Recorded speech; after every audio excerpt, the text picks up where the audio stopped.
WWF representing Palace, so let's tell you about Palace. Rolling straight to the ceiling, crowns and crystals, top like journeys, dishing out malice. Hold up, South London's grandest, far from bandits. Anything earned for a goal of elevation, just passing the team over here might finish out. Bright future we can't vanish. SE25 any day, that's sellers. Rev up the engines, no more reverse reactions. Fan cams, bands on stream. Share up the team, support the dream team when Eagles fly, make noise and scheme. Dare to dream or dream to dare, taking a step to become supreme.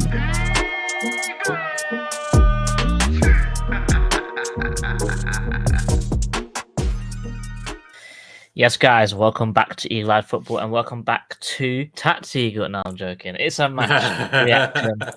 I'm joined here with Mr. Statman Dan. How is it going? Yeah, I'm all good. You know what? I'm, at the moment just looking forward to next Saturday. I'm not even thinking about the Arsenal game, to be brutally honest. But yeah, no, it's been a nice day. Went to the parents, cooked a nice roast dinner, and now I'm back. But yeah, how are you? Yeah, all good. We've got something very nice planned for tomorrow, so there'll be a little bit of pre-recorded content that's coming out later on during the week, so that's going to be nice. But I'm good. Just had some lamb roast today, which was very tasty. Oh, I love it. I love lamb.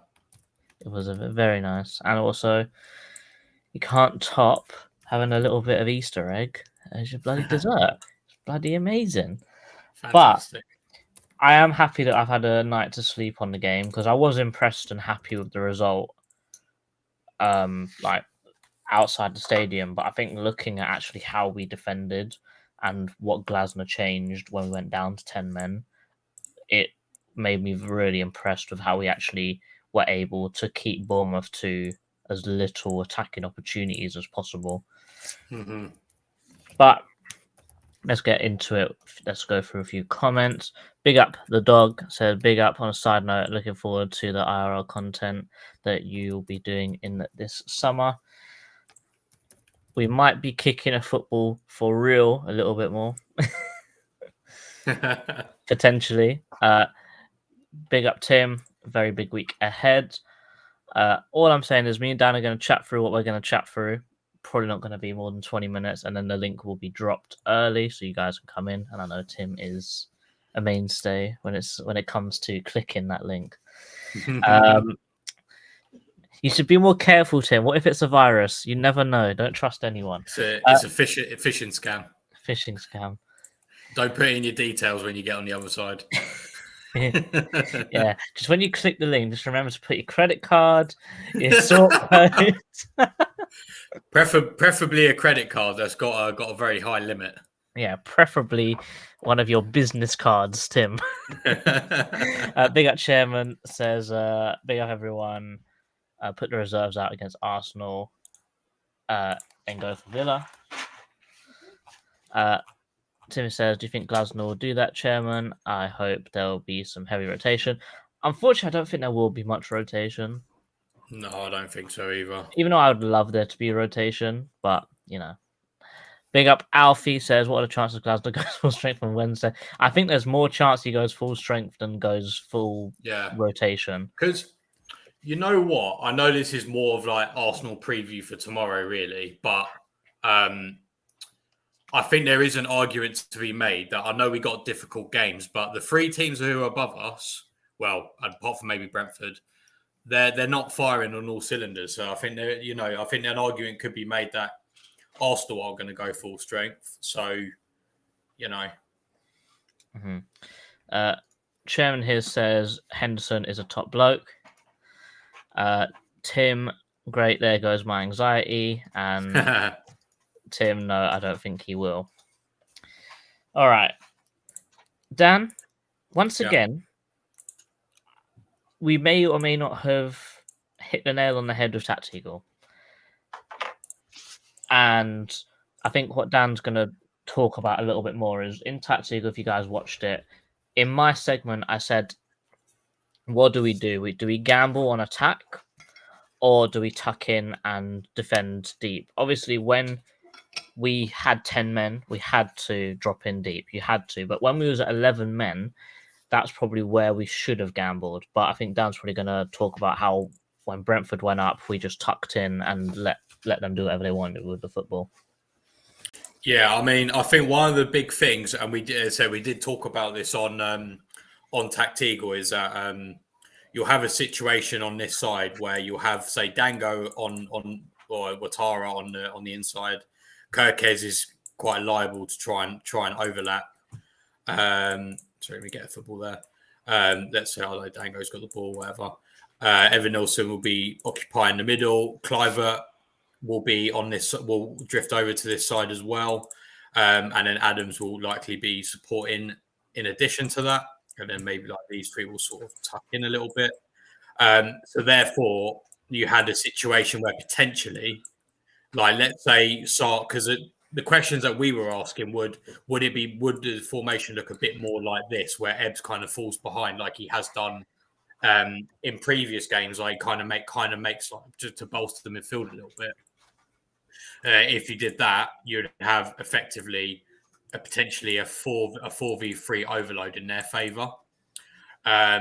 Now, obviously, what we actually did was that Sarr would also come back, and effectively, then you've got that not an overload, but it's a 1v1 situation. And then generally, what also you saw was that these guys would tuck in, and then Lacroix would kind of be. So let's say, although Cliver did manage to get past there, Lacroix would be the one covering.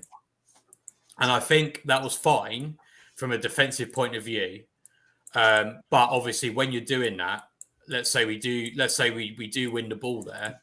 Well, Sarr is so far back that by the time the ball gets to him, these players have probably recovered, and that is what did happen. And I think, in fact, actually, let me have a look on who scored. I'd be interested to see how many touches we had in outside of our third, to be honest. I know that when I watched the momentum chart, it's basically all Bournemouth, apart from a few phases of play where we actually went forward and made a chance. Yeah. Because I think one thing that I was quite happy with, even though we didn't actually have that much chances to go forward, when we did go forwards, we looked very dangerous. Yeah, no, we did. And to be fair, like there were a couple of situations that you do kind of think, oh, well, I mean, actually, let me chuck this up there. Let's chuck this screen up there. This one. So, if anyone doesn't know, this is whoscored.com. I mean, you can quite clearly see this is the touches in the first half. In fact, let me bring it back a bit. So this is before Chris Richards got sent off. I mean, you can quite clearly see the lopsidedness of our attack. I think. And I'm surprised actually there's more there in their third, but you think about it, I don't think you can. Like, I guess like their third is about here, let's say. I mean, I think it's quite clear that we've got a lot more touches over here than over here in that half. But yeah, I think we did kind of stifle ourselves, but I do think that was kind of not by design, but I think for us, it was kind of like a must not lose game, really. Obviously with like the momentum coming up. But like you say, I do think we did get, I closed that tab. We did get some joy down there with Sarr. But then obviously I think when Chris Richards got sent off, I think we did really well in defending. We effectively brought on Lerma for that extra midfielder, and we basically went 4-3-1. 5-3-1, sorry. And then, I think we didn't really have, let's be honest, we didn't really have anything in attack. In fact, let's have a look in the second half of the amount of touches we actually did have. Oh, whoops. Yeah, I mean, look at this. Like, look at that. That is pure, right? We win the ball in our third, and then we just try and ping it to the right where Sarr is, basically. Or Munoz. Yeah, or Munoz. Like, basically, it was very much, I think. So I've closed the tactics board tab, but effectively you got your I guess 4 at the back in a way, because if you look at Tyrick Mitchell's touches for the whole game, I mean, yeah, he had 3 in the opposition half in the second 45. And one of them is just on the opposite side of Yeah, and halfway. one's literally like there. Yeah, That's kickoff. exactly. Yeah, exactly. Whereas compare that to Munoz. I mean, I haven't seen this, but like, yeah, I mean, look at that, for example.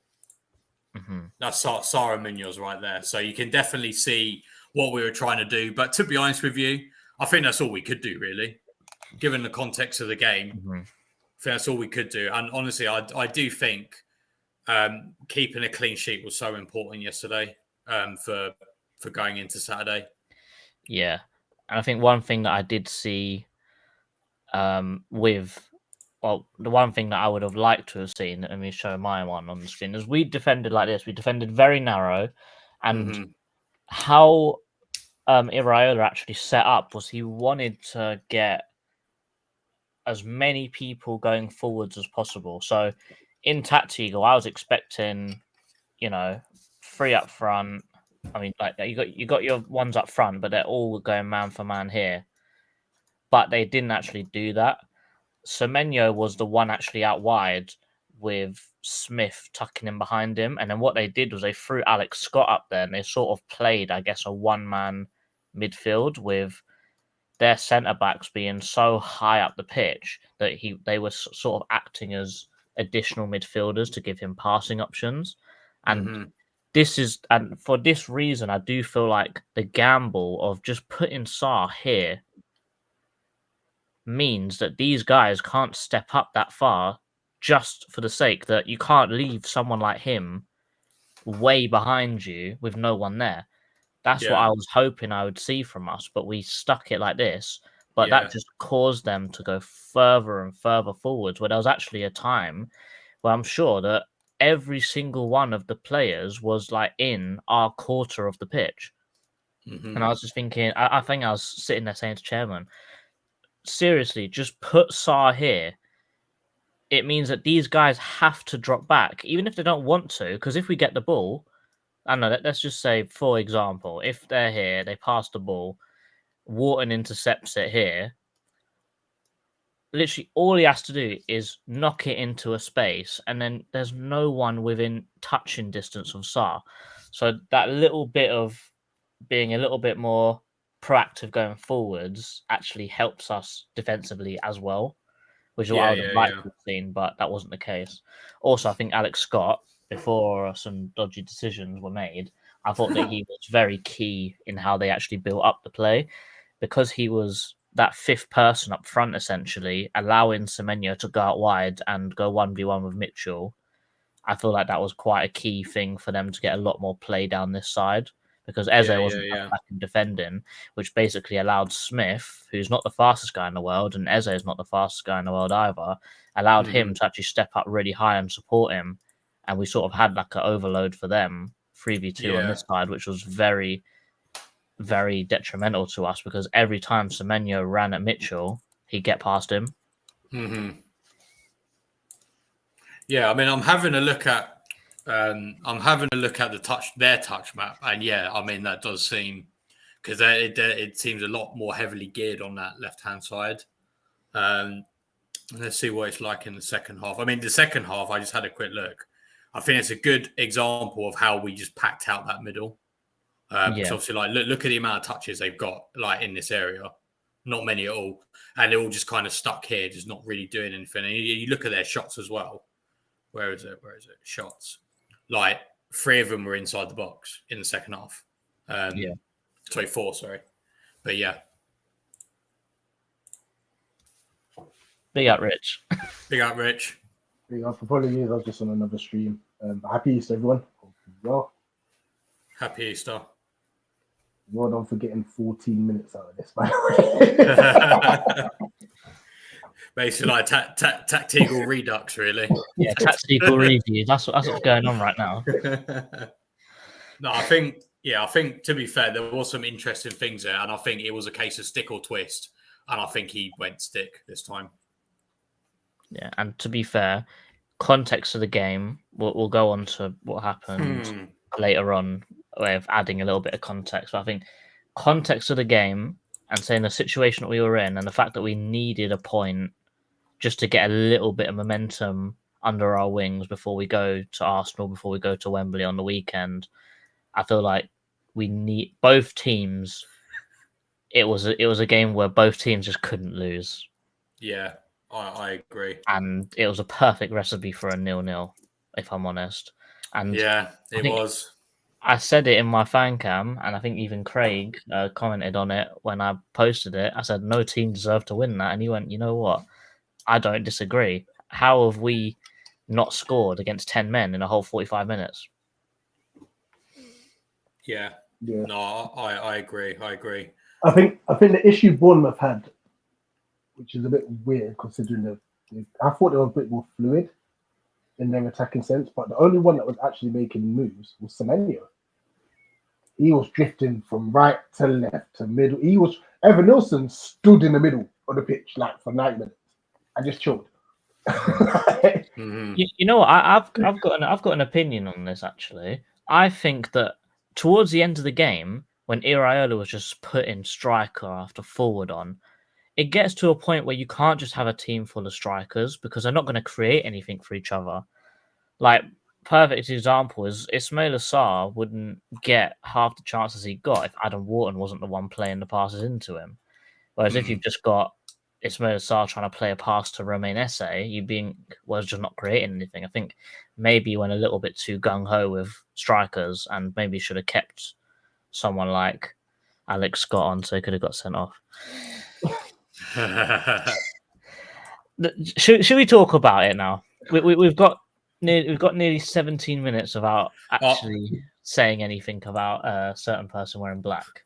So wait, it's just because I went on his Wikipedia page, right, and someone at the end has He's put, from Brighton.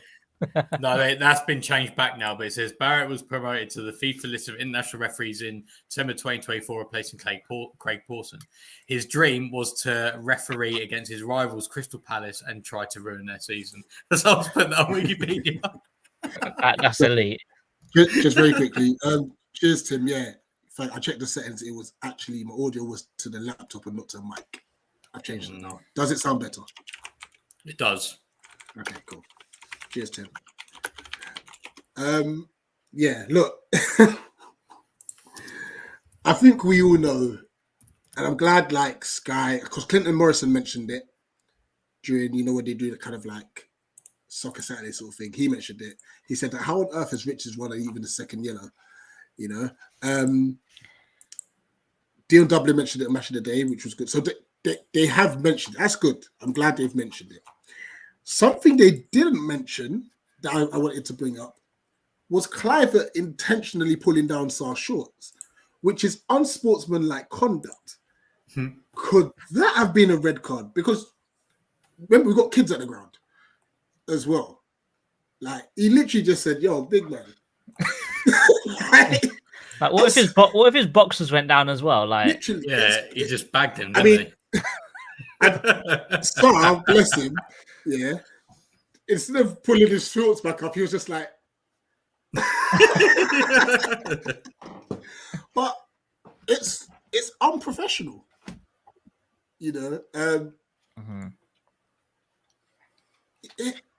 I think it's a red card personally, but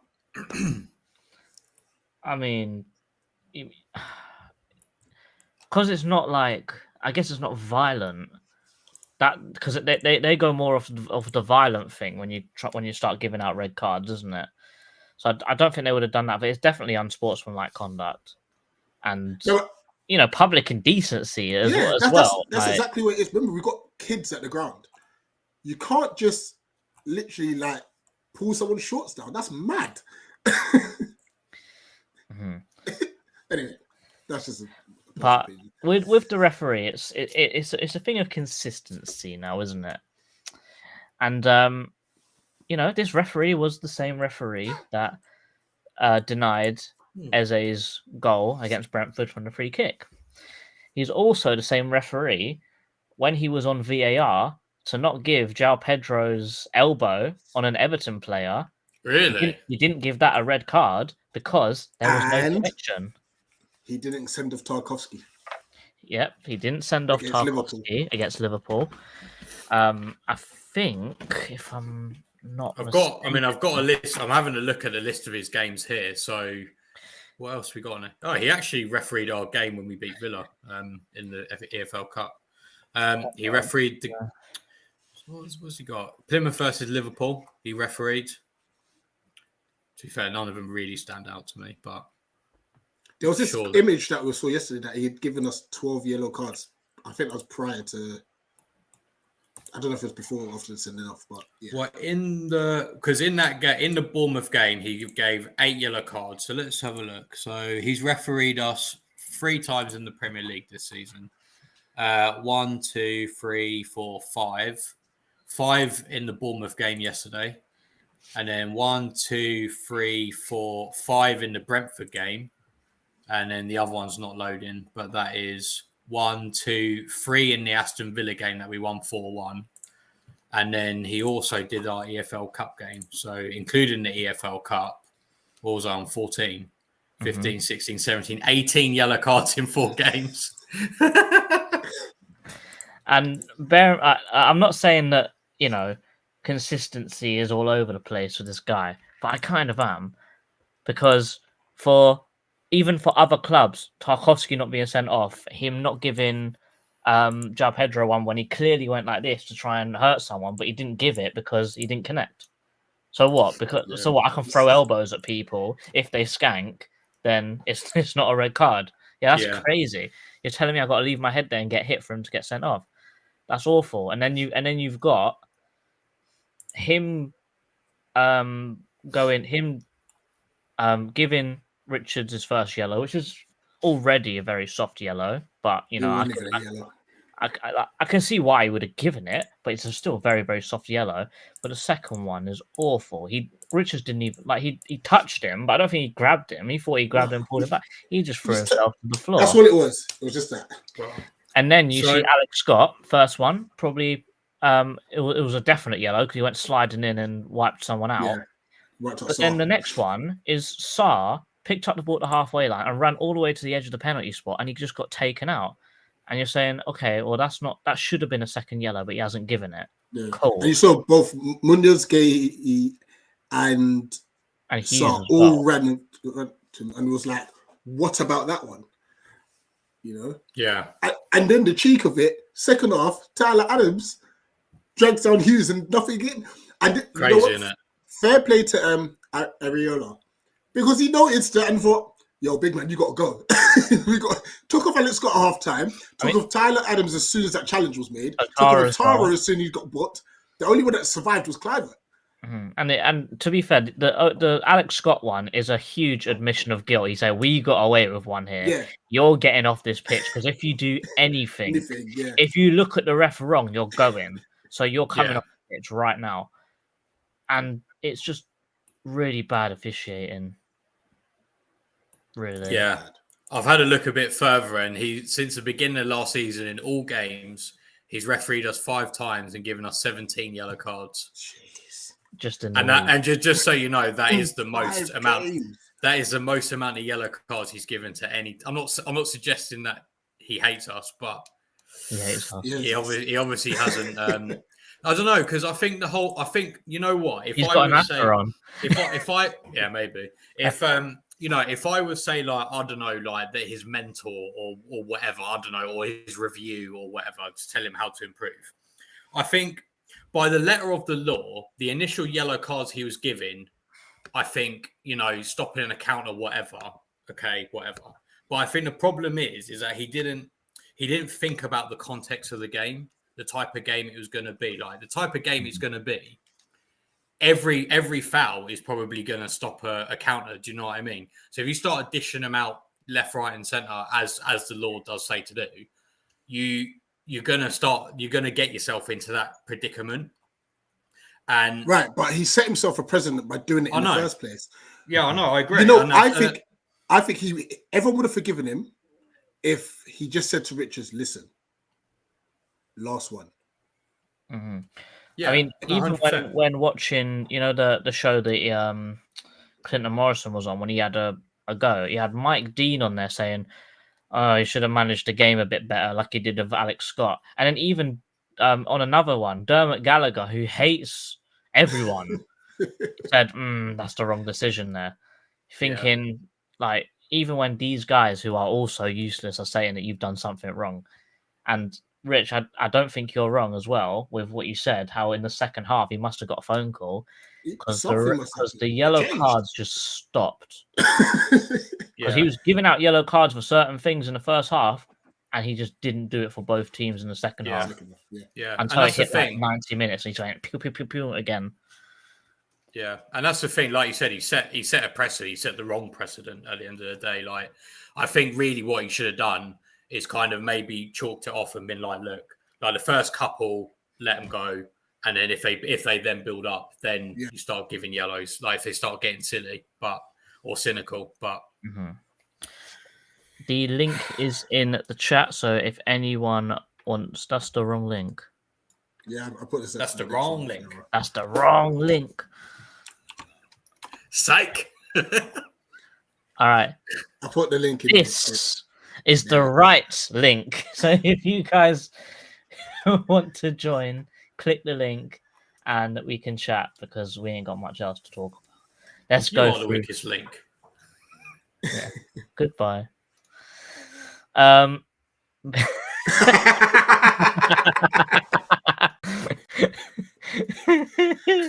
You better not be taking my credit card.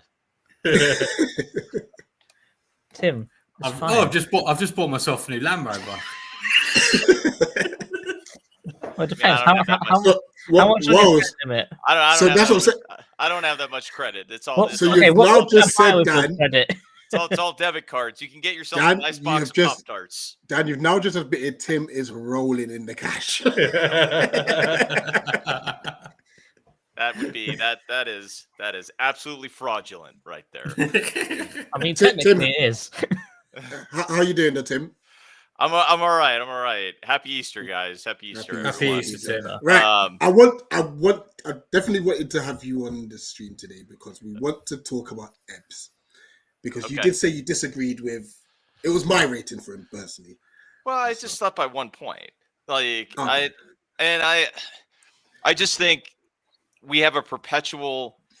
Maybe this is wrong, but I think there's like a perpetual 1 to 2 point penalty on Ebbs because we demand so much of him. Like we rate everybody else at the level of their performance. We rate Ebbs at the level of what we expect his That's unfair. extraordinary performance should be.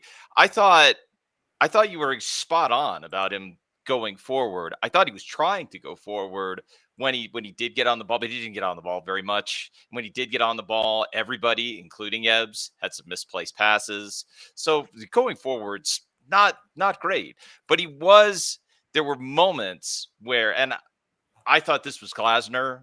Glasner's instruction is get back in the flanks and do not let them get us through the flanks because we've been getting absolutely destroyed there the last 2 games. And he did get back, and there was very good team defending, and he was a part of that. There's one in which he bails out Mitchell that I thought was actually quite good. He works his way out of there. He bails out Mitchell. So yeah, I give him a 5. It's not that he was bad, but I just think it's always one of those, which by the way, I don't know that I disagree with this. Like Ebbs is the guy. So it kind of makes sense that we hold him to a standard, and when he doesn't live up to that standard, I can see why he doesn't get the high ratings. Yeah. Do you think the same thing We've with got a Wharton little as bit well? of a conundrum, don't we, at left wing back? Sorry, JC. At left wing back. Because, can I be honest with you? I know Mitchell didn't play well yesterday.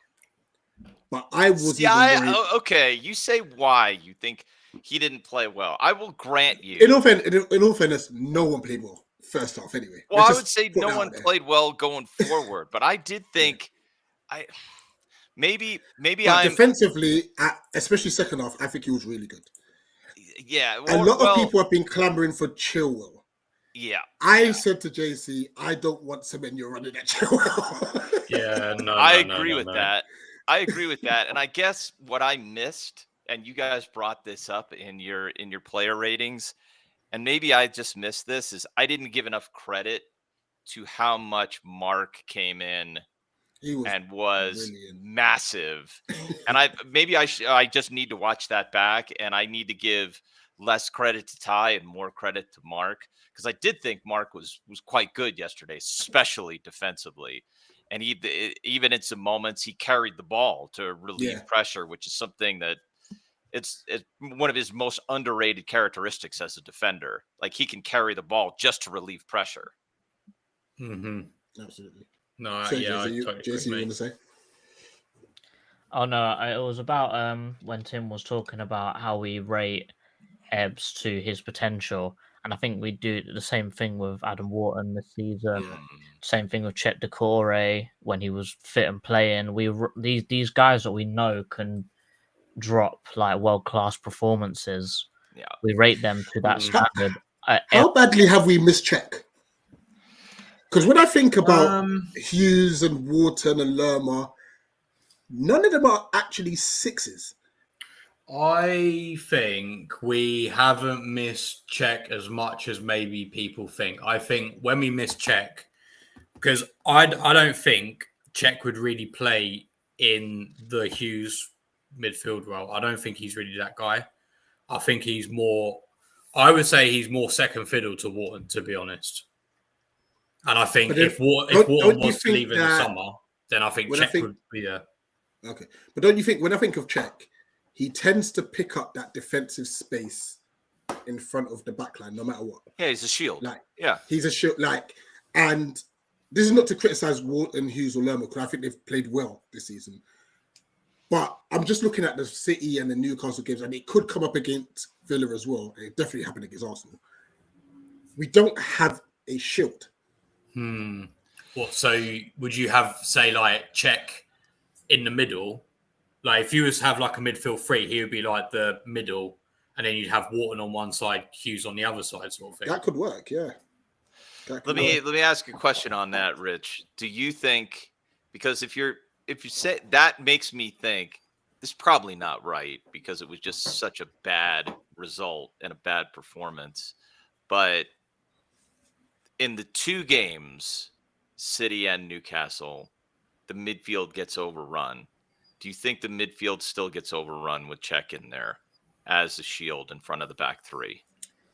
Not as much. And I'm like, once again, I don't think, I'm not blaming the midfield. I would disagree. I think teams have, I wouldn't say they've sussed Glasner out. No way. Because Glasner, I think the tweak just needed to be Hughes and Wharton, or Hughes and Lerma, whoever it is, just drop 10. And then we effectively still have that shield, But when we go a goal down, that shield disappears because we have to now push up the field. With Czech, remember, we still played with technically two in midfield because we didn't expect Ebbs to drop back anyway. Yeah. But Czech always found himself as, it's kind of like Michael Carrick from Man United. You wouldn't see him make many tackles, but my God, he'll find himself in the right place. And I think it's just that aspect of the game I'm looking at. And that's not to criticize Wharton, Hughes, or Lerma, who I think have done well. Go on, JC.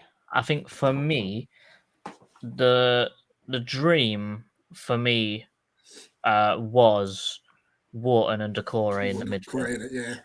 That was the dream. And we had against Spurs, and my gosh, we were good. It wasn't Spurs. It was towards the end. It was the second half against Chelsea. Yeah. And we were outstanding. We're dominant. But yeah. Didn't he? Decore and Wharton started against Spurs as well, didn't they? No. It was only in that game because Decore done himself again, literally the next game. I thought they started. But what I would say is I don't think we missed Decore as much as we would have if Hughes didn't pick up the form that he has. Yeah. I think if Lerma and Hughes haven't been playing at the amazingly high standards that they have been, I think that we would be screaming for Chet Decore to come back. But because they've stepped up and they've stepped into that position so well that we're even breaking our own transfer policy of not giving 30-year-olds 2-year contracts, but we're doing it for him, and we're probably going to do it for Lerma as well. I think that shows the form that they've got and the fact that they just work really well under Glasner. And it's not Decore's fault; he's been injured pretty much the whole time Glasner's been in. So we still don't really know how Decore is going to play. But what I would say is, Decore is that sole six, and I don't think he's mobile enough to play that 2-man midfield. Granted, at Lens, he did play that 2-man midfield with Seko Fofana. But with Fofana, he was like Conor Gallagher, where he'd run all over the place and do everything. But if you play Wharton and Decore, they're both a little bit like each other. They're not really too mobile. They're not the kind of guys to go and press the hell out of you. They're just sort of going to pick up the ball, break up play, and shoot that ball forwards with amazing precision. Both of them can pass amazingly. They can both get the ball forwards. I just don't think that the energy would be there if it was those two together, which is why I think you need a Will Hughes, why you would need Jefferson Lerma in that midfield, because it's only two people. One of those guys have got to do enough running for two people, and I don't see Wharton or Decore doing that. Yeah. Another question for everyone. Okay, so go you first, Tim. Well, I just super quickly on this. What I've found this season, when it works, when it's really on, and we haven't seen it very much. We saw it more end of last season. This is something I think we get with Wharton and Hughes together. They play faster. Like those two play a similar, and they both have an eye for a direct pass to move the ball, move it quick, which is what Glasner loves, and I love it too. Like I really love seeing that. That's why I like those two together. Even though I don't disagree at all, I would love to see Decore and Wharton together, what they could do, and I absolutely agree that you're not going to see those two running all over the place and taking people out. But is it worth it to see how much they might be able to control the midfield? They're both very good on the ball. They're both very good when they're on it. They're both very good getting in a tackle. It happen, but is Decore going to be fit for long enough to do that? That's the main one. I think it depends what kind of game it is, to be honest with you. Like, I think if you, like, for example, when we played Chelsea were like on us. Do you know what I mean? Like, we were sat in a low block the whole game. So if you're trying to find an out ball, yes, I would rather it be, say, Decore, because he's able to move about and stuff, and then be able to find the ball. But if you're playing a game, say like Newcastle, for example, I wouldn't have Decore and Wharton in that midfield, because I think it's just too up and down the pitch all the time. And I think if we're looking to control games, then I can see it. But until we're looking, at the moment, we're very much like counter-attack team, transition team, whatever you want to call it. And I think with that in mind, I don't think that's necessarily the best midfield. So the ideal, if I'm hearing you all correctly here, and I think I agree with this, the ideal is you want a box-to-box midfielder paired with Wharton. Yes? If you can get it? Yeah. So if you could have Gallagher back, Gallagher if you can get an 8, Wharton, right? Yeah, there you go. Right, or if you get a midfielder who can do that shielding role really good, and Wharton just needs to focus on making the pre-assist pass. Yeah. In a sense. Yeah. Because that was my next question. I'm a little bit concerned, and it may just have been the game we've just seen, probably is just that. But Wharton used to always want to carry him and pick up the ball from the back, even sometimes from Henderson. And I haven't seen him do that as much lately. I don't know why. It could have been the injury, could be fatigue. I don't know why. But it's just something I've observed, because he would always be the option. I think it's more trust in the back line being able to pass well, if I'm really honest. Because we, as you said, you want Wharton to be making that pre-assist. Why would he pick up the ball from the goalkeeper if our wing backs aren't going to be as high as they have been in previous seasons? And also, I think that we trust Chris Richards and Dean Henderson to kick the ball out a lot better. Well, maybe Richards. But to be fair to Henderson, apart from this game, his kicking's been really better. Good. Yeah, it has got better. The dog's got a good shout here for next season. I think that's a great shout. I think that's a great shout. I hope that he had a pretty serious knee injury. I saw him get injured. It's pretty bad, and it was rough to see. But I hope he's back and we see him. Do you think Decore could go? No, I don't think Decore can go. We wouldn't get the money that he he's. deserves. I think the Yeah. one. I hate to say this, because I've really loved him this season. If we were to make room for David Ozo, the one that would go is Lerma. probably Lerma. And I would hate to see him go because Yeah. I think he's been good this season. I've really enjoyed Jefferson Or- Lerma. I This wouldn't let Do we- Lerma go though because he Yeah, can. do we I lose- wouldn't either. That's what I was going to ask. Do we just Yeah. lose Klein and Ward instead and have him I be mean, a backup centre back? I agree. I mean, the reason you signed Hughes for two reasons. He's been great and he's been He's been brilliant in the brilliant, midfield. But the other reason you sign him is you're going to lose Wardy and you're going to lose Kleiny, and you need somebody who can be that like presence in the locker room, and he's got that. He's got the respect of everybody in that dressing room, and I think he's at least a shout to be club captain next season, especially if Mark goes. Yeah, no, I agree. I think we have to keep Lerma and just say, listen, you're no longer a centre midfielder unless we need you there. Like you'll cover centre back. And that's a good Animal. animal as well. Can you convert him? Can you convert him to center back? To be honest, he played there quite a lot when he was at Bournemouth under Scott Parker because they played five at the back there, and he's played centre back quite a lot. Mhm. And I still, I think I don't know how many times I've said it, but how many times in that I think it was a second season under Vieira, how much did we miss Chet Kouyaté? He could play centre back. He could play defensive just someone who midfield. could fill in. Yeah. Yeah. All right, here's a shout for you guys, and I think it's going to be unpopular, but I think this is what's going to happen, right? I think Riyadh, right? I think Gay will go in the summer. I think that's a done deal. Yeah, I think we know it. And then I think ideally we would have had Riyadh who would step in if he didn't get injured. He would have had some game time. He would be his replacement, right? Obviously, that's not happened. He's probably injured until the end of the year now. I reckon we don't sign another centre back for that position, and we rely on Lerma in that left. I reckon that's what happens. It still needs a short. I don't like him on the left side, Dan. I don't like him on the left side. And it still needs a that's what short. happens. We need a centre back. Yeah. But I think that's what happens. That's I think what the board have planned for us. You don't think? I mean, how is it that I have to think that we would make at least an effort with Harwood Bellis. Surely, I was going to mention him. Yeah, we're at least going to ask about Harwood Bellis. Yeah, and we know that Chalobah's going to reel his head again. I don't think we'll pay 40 million for him. I mean, but no disrespect to Harwood Bellis, but you'd get someone that hasn't conceded nearly 70 goals this year. No? To be fair, it's not entirely his fault. Yeah, half of his runs though. Yeah, I know, but I mean, don't you think that there would be someone else out there that you could get? You know what? I'm not mad at this shout. But you know what?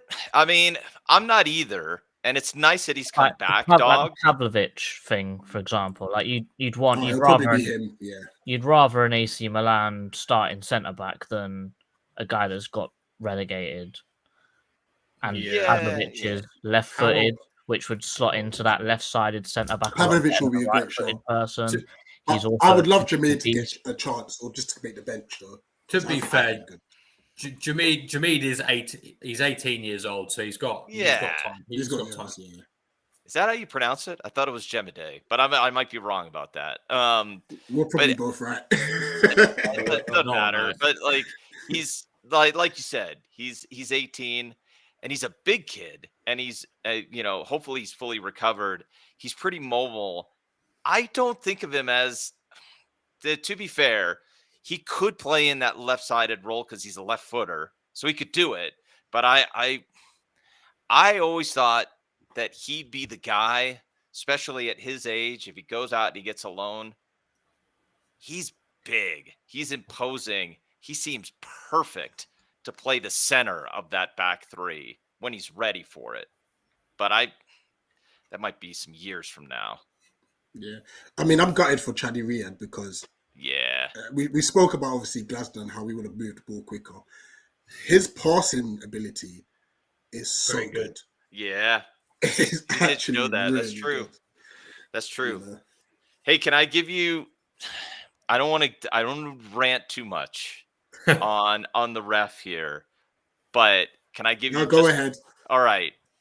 It was very, very frustrating, and I think all of the points you guys made. One other that I will make, and this is something I think he's showing himself to be a very inexperienced ref. That's another thing that I thought when I saw this. Not only was it inconsistent, but the second that he thinks he's seen a cynical challenge, because there's nothing else he can give that yellow for. It doesn't kick him. Kluivert throws his arm back and he touches the arm and he It was thinks literally he's just that. And Yeah. Clive goes, woof. Yeah, and he falls to the floor, does a dive, and he thinks he's seen a pullback, which means he thinks he's seen a second yellow. Can you just, for the love of God, blow your whistle, and then Talk you to him. don't pull out the card immediately? Yeah. Ask for help. Just like before you're going to send somebody off, show the same amount of, at least give yourself a moment and an opportunity to not change the game entirely, which he did with Alex Scott, and then he didn't with Chris Richards. That to me is just immaturity, inexperienced. He doesn't even hesitate. He goes right to the card and right to the red, and that I think is just. And you know what, That's Tim, you make a poor. good point, because you know what? I'm going to say this now. Glasner would have found a way of making us better that second half. So, And I actually think we go and beat Bournemouth had we had 11 men. well, Glasner always finds a way. We might or might not have, but here's the other thing I wanted to bring up to you guys, because we talked about it a little bit on the watch along, and I mentioned this, and I'm not sure I saw it. So I want you to tell me if I'm seeing this incorrectly. So around this is the point you guys were making, which, by the way, like the Tact Eagle redo, very nice. I thought, like, the idea was, and this is what it looked like from Glasner, first 25 minutes. I don't care how much we're going forward. We are not, under no circumstances, do we let them get into dangerous areas. We are covering back and getting every ball out. Yeah. We're giving Proper them back nothing. to basics performance. That's right. Exactly. Tear it down to 100%. the studs. Just tear it down to the studs. We don't give them anything for the first 25 to 30 minutes and really frustrate them and see if they start running out of ideas, which, by the way, they did. They did run out of ideas. So that was working. Then right around the 30-minute mark, we only saw it for like 10 minutes. We push up 3 to 5 yards, and then we started pressing. We actually started pressing. And Saul was getting into lovely pockets as well. Yeah. And driving with the ball, Like, there was no press on until about 30 minutes, and then we started to see it, and then just like that, it's gone because Richards gets taken off. Did I see that right? And did you guys see the same thing? It's spot on. Like you said, initially, the initial thing we had to do was just stop the bleeding. Yes, right. You know, right. And Absolutely. That is why we haven't conceded. So our defense is going to think, we've done it again, guys. We've kept another clean sheet despite the circumstances. Right. And that's something we've been really good at this year, keeping clean sheets. Yep. You know, you keep a clean sheet, you're at least going to penalties on Saturday. Yeah, absolutely. You know. So I mean, there's loads of comments, by the way, JC. Hey, this is a long day for me.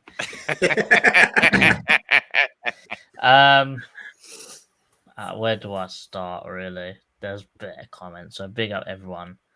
I think from the start, I haven't actually gone through any questions. I'm sure Tim asked one about, do we go full strength against Arsenal or change the whole 11? I mean, it was about Villa. I saw you said Aston Villa in there, though. Where is it? Well, this was the question, JC. Oh, here we go. Because the Chelsea result today really screws Villa. They dropped to 7th, and they need Champions League. They want Champions League. That City game They want the cup like we do, but they have to go after it against City. They have to. I mean, what choice do they have? It's so crowded in there. If they can't get 3 points there, That's a good point. they might really be under it to They don't get into the Champions League spot. PSR is going to catch them. Yeah. I mean, they've been near the margins on PSR for the past couple of seasons. So I don't know. I expect them to go for it against us at Wembley. Of course they will. But they are going to have to go after it at City, right? Surely they have to. I made this point on Twitter and people laughed at me, but I think it's I think it's a very valid point. I think the only thing I will say about Villa is that I think they got such an in-depth squad that that's the only thing. That's the problem. Then to be fair, like, so I'm looking at their lineup against Newcastle. Okay, Miners obviously doesn't matter. Got Matty Cash. I don't know who their other right back is. Konza. Okay, he probably started. But then they got Tyrone Mings in there rather than Pau Torres. And apparently he's back. Yeah, Pau Torres. The other one. Because he played against PSG. Yeah, and Matson is good. Motson's good, but I know they've also got Digne as well, so I don't know which way around they are these days. I mean, Tielemans started on whatever day it was. But yeah, no, and also the thing is as well, it's not even necessarily that they can rotate as well. I think it's just going to be the intensity of that game. Like City, I don't think people have given City enough credit recently. I think City have been very good recently. They've been very underrated, yeah, and I think it's going to be a really difficult game for them. And like you said, I think there's going to be a lot of pressure on it because they might not, like, if they lose that, they might not even get Europa League. Do you know what I mean? Like, that's how fine the margins are this season. Like, they might not even get Europa League. It might have to go to the Conference League, which is obviously even less money. So yeah, it's crazy because even Forest have dropped to sixth. Yes, they got to play tomorrow. But yeah, like honestly, that like I said, I think there's like a 3, 4, maybe 5-way shootout for that 8th place. But then 7th to 3rd is like anyone's game really. Because I mean, this is crazy actually. Look, so if we so happen to beat Arsenal, Newcastle are 3rd, right? And they've got 59 points. Yes. Villa are 7th, and they got 57 points. It's mad. It's absolutely so. They just have to. So I don't know. I mean, I can't say that.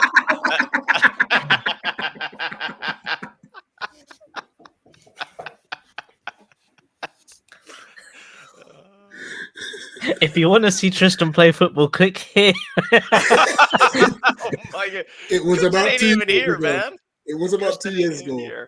Jeez. We might have to put the link for that in the link. We'll put that in the comment section of this show. No, my penalty was so bad in that. I struggled to watch that. Oh man. What else is there to talk about?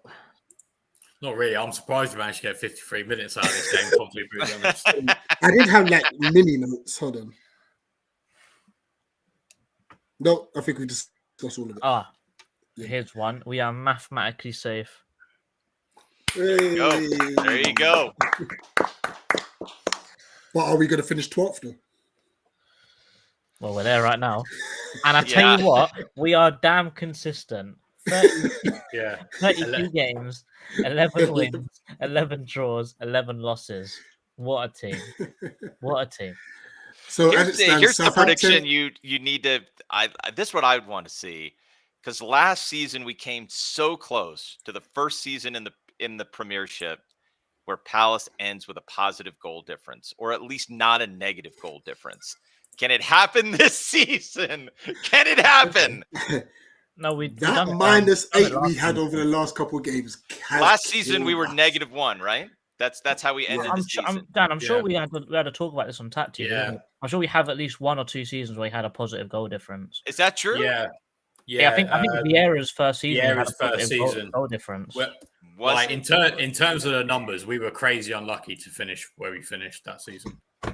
Really? Okay. All right. There's no goal. Sign who up specifically, Durfus? If it is who I think it is.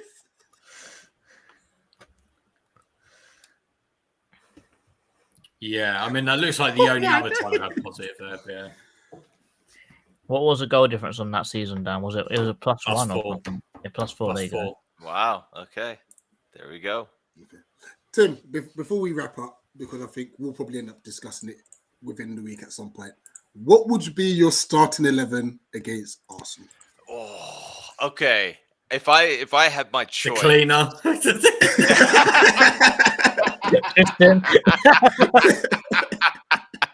And guys, you can do this in the chat as well. What would your starting 11 be? I think. Well, let's start back to front. So I still think you need to start Dino. You need to start Mark, Max, and you start Lerma at right center back. I would start.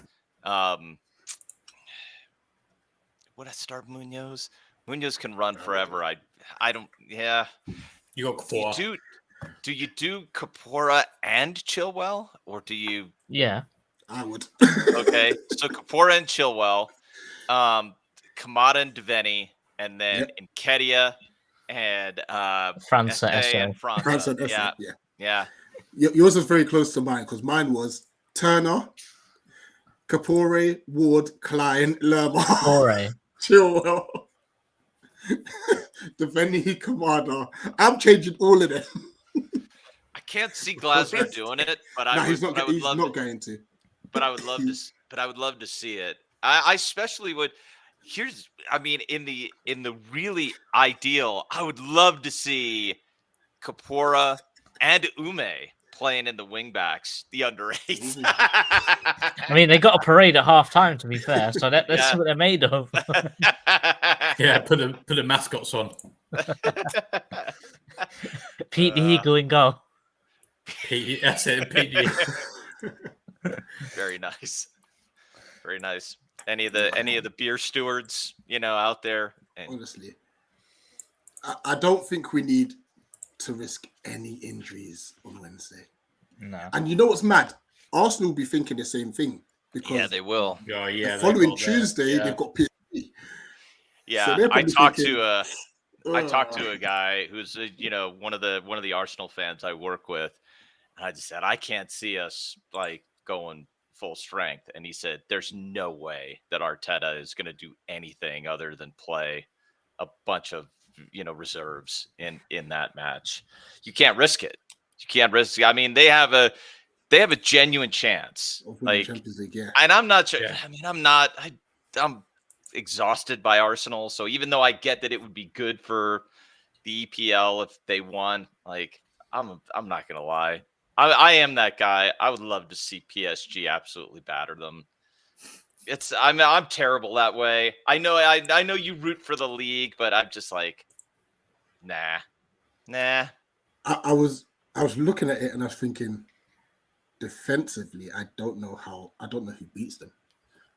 Because the other team, PSG, are good going forward, not as good defensively. And remember, defense wins 2 championships. I get Barcelona are incredible attacking, very dodgy defensively. I've got Milan personally at the moment. Inter Milan's the one issue. I don't think they want to face Inter Milan because they are very good defensively. And my God, are they good on the transition? Lukaku is back. I'll tell you what, though. Kvaratskhelia is a baller. That guy is a magician. I don't know why, but he gives me Zaha vibes. I don't know if it's just me, but how he runs with the ball is crazy. I mean, I don't think that's just you. I mean, he does tricks without even thinking. I don't think he's even trying to do tricks. But did you see him do the stud roll? The way he sent this assy, the guy is incredible. I got told off by Steph because obviously the girls were asleep at the time, and I screamed. I went when it happened. I was like, "Oh my day!" Why are you shouting? I was like, "The skill!" And then he scored. He roofs it as well. Oh man! Cool, guys. Let's round it out there. We've got an hour out of a dying A 0-0. We got an hour out of a 0-0 situation. Grab 0-0. Well done. Right, Tim, I'm going to look for those you- football links and then put them in the comments. Tim, you were as much help of getting us over that hour mark. So thank you very much for joining us. Guys, thank you very, very much for watching. We have a little bit of content planned for you guys. I think we're going to do tactical on Tuesday, but we're just going to bun Arsenal. We're just going to do it fully on Aston Villa. We'll probably do a tiny little thing of Arsenal, just saying what we'd want our starting 11 to be, but then again, we don't just know. But, guys, hope you enjoy what we're doing for the preview. So, yeah, like, share, subscribe. And as always, up the bloody palace. Up the Palace. Go.